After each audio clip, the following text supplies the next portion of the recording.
Ebyoganiraho no byabere bingi omukanso yambara City North omurembo rwa Mbarara enshonga yitaka na munonga ari agagara kwibwa aga government niyo yakwata bingi mu babiro ze kansarazi twejureho okwibitaka lya cyarwa Buganda habo kuba aheroku bariyo ne bajyangu turire. Let's not suffer from intellectual hypocrisy.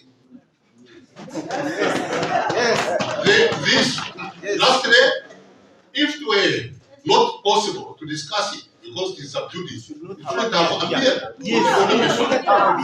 Basa kutumara nitwe kaso tukamanyangu eki kintu nitwe tukirumu nitekwa kumanya amaziima agari mu kintu eki. The councillors are entitled to discuss matters pertaining to their community. Twenda chairman w'akakiko kitaka abanze azarubazukake eze ebintu byara bukugenda omumisho. If your office is being investigated, what's wrong with you paving aside for some time and they investigate you?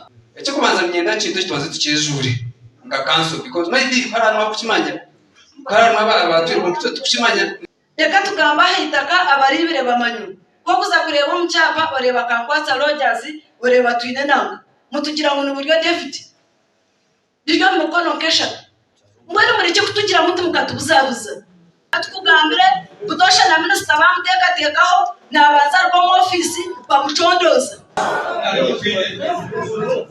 Honorable Speaker, kora re kanseji yaremba oyino kushoboruza bwo kujyatyaninga RCC wambara City North no yabasagara abebembeza aba ombuteka oba kubagarramo amatsiko. In just a matter of days and weeks, it will be concluded, and you have the title in the name of the government, the local government.